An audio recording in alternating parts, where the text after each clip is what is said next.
बोलिए श्री सदगुरुदेव की जय।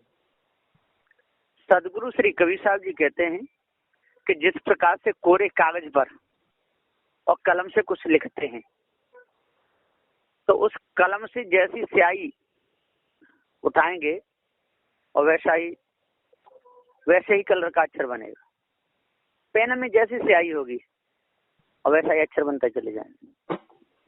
यदि काली स्याही होगी तो अक्षर काले बनेंगे और नीली स्याही होगी तो अक्षर नीले बनेंगे और लाल स्याही होगी तो अक्षर लाल बनेंगे। कोरे कागज पर जैसा लिखो वैसा लिख सकते हो। ठीक इसी प्रकार से बच्चे होते हैं छोटे, तो छोटे छोटे बच्चों को अच्छी शिक्षा देनी चाहिए, अच्छा ज्ञान बताना चाहिए।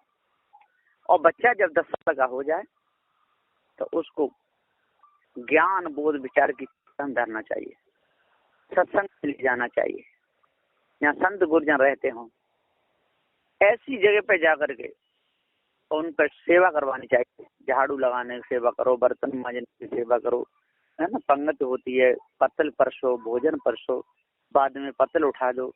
इससे क्या है कि बच्चों का जीवन बहुत अच्छा हो जाता है, बहुत अच्छा होता है। उसमें बच्चे बिगड़ते नहीं। शुरू से ही ज्ञान बोध विचार की जब चर्चा सुनते हैं तो उनमें चोरी का कोई लक्ष्य आता ही नहीं, हिंसा का भी नहीं आता और गलत कर्म कभी नहीं करेंगे। अंडा नहीं खाएंगे, अंडा तो देखते ही उनको उल्टी आएगी, क्या बेकार की चीज है, घृणा लगेगी। अंडा देख के, मांस देख करके, शराबियों को देख करके, जुआरियों को देख करके, सट्टेबाजों को देख करके वो कभी भी उनसे अपना मन नहीं लगाएंगे, उनके पास कभी नहीं बैठेंगे, क्योंकि बचपन से उनको सत्संग मिला है ना। और बचपन से जिसको सत्संग मिलता है वो गलत कर्म कभी करेगा ही नहीं, कभी नहीं करेगा। अपने माता पिता का आदर करेगा, है ना। उसके पिताजी पास में आएंगे तो पैर छुएगा, बैठा रहेगा, पानी ला के देगा, भोजन कर लो कहेगा।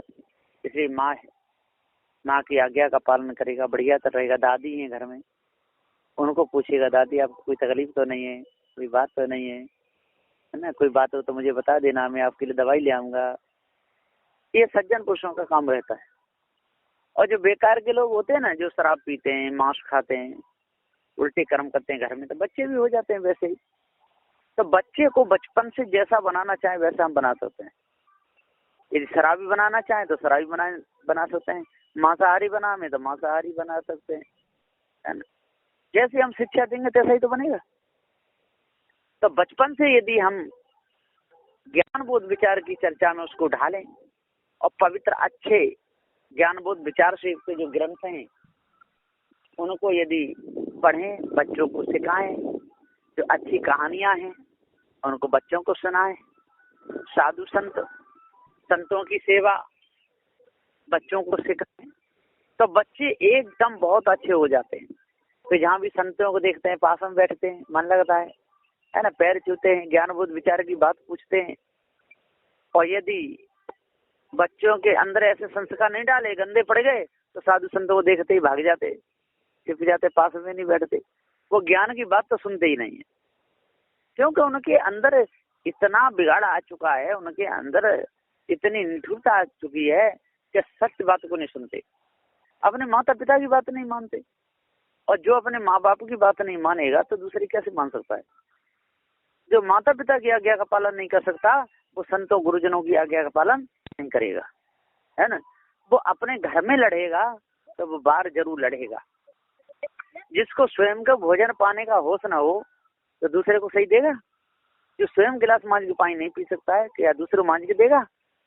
स्वयं थाली मांझ करके भोजन नहीं पर सकता है तो दूसरे को परसेगा, कभी नहीं परसेगा। इसलिए किसी को पानी पिलाना हो तो पहले बढ़िया तरह गिलास को मलो और मल करके तब साफ करके तब उसको पानी पिलाओ। भोजन किसी को देना है तो शुद्ध ढका हुआ पवित्र भोजन, थाली मांझ करके, गिलास मांझ करके, लोटा मांझ करके, कटोरी मांझ करके, चम्मच मांझ करके, तब उसको पर्स करके बड़े प्रेम के साथ में दो, आओ भाई साहब भोजन पालो। यदि कोई बड़े हैं तो बड़े दादाजी की उम्र के हैं, दादाजी आओ भोजन पालो, चाचा जी भोजन पालो, गुरुदेव जी भोजन पालो।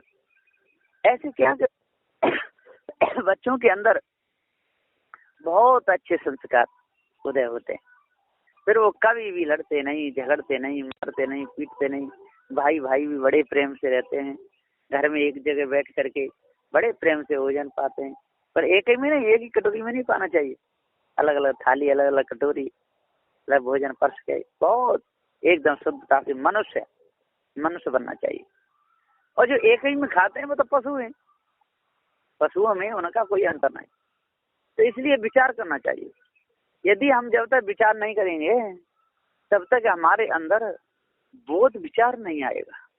और सुबह उठ करके अपने माता पिता के चरण जरूर छूना चाहिए, बंदी करना चाहिए, है ना। सुबह उठ करके मम्मी बैठी उनके पास में जाकर पैर छुओ, मम्मी जी प्रणाम, साहेब बंदगी।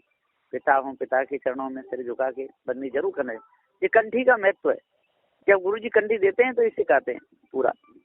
और जो सुबह उठ करके अपने माता पिता के पैर नहीं छूता है वो फिर बड़ा बन के अहंकारी हो जाता है।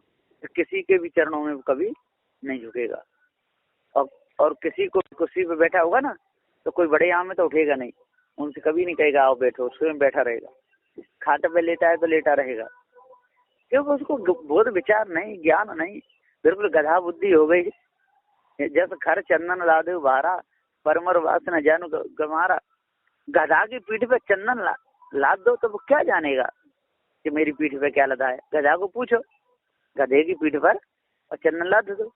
और फिर गधा जी आपकी पीठ पर क्या लदा हुआ है तो बताइए।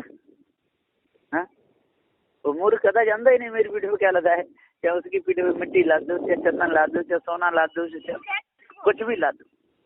तो सदबुद्धे जी यहाँ पुकार के समझाते हुए कहते हैं कि ऐसी गति मनुष्य की होती है।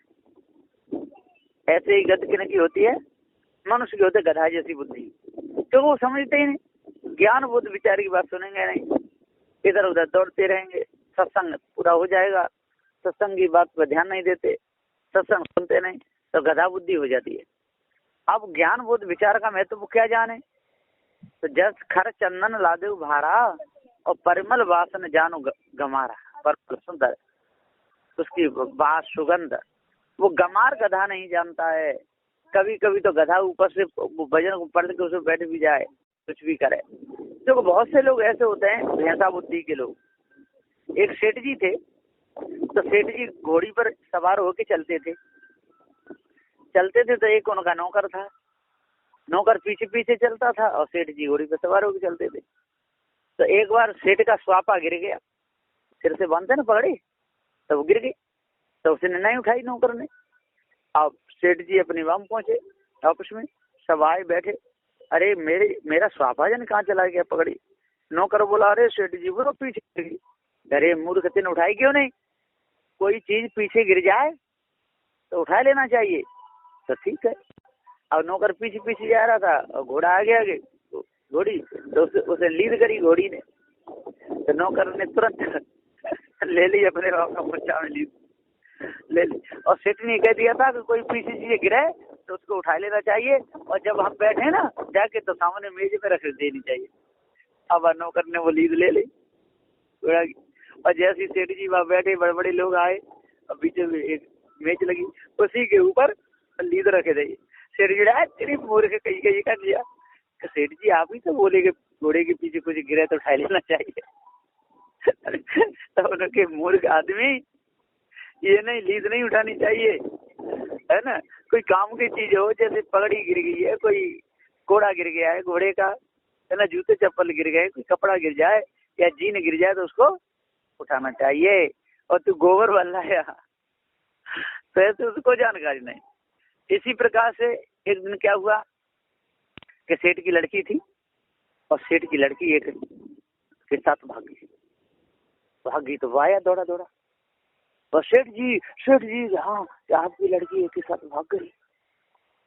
तो उन्होंने उसको डांटा और अलग ले गए कि मूर्ख आदमी, ऐसी कोई भी बात हो तो सभा लगी हो तो उस समय नहीं कहना चाहिए। जब सब उठ जाएं, सब चले जाएं, तब चुपचाप कान में कहनी चाहिए।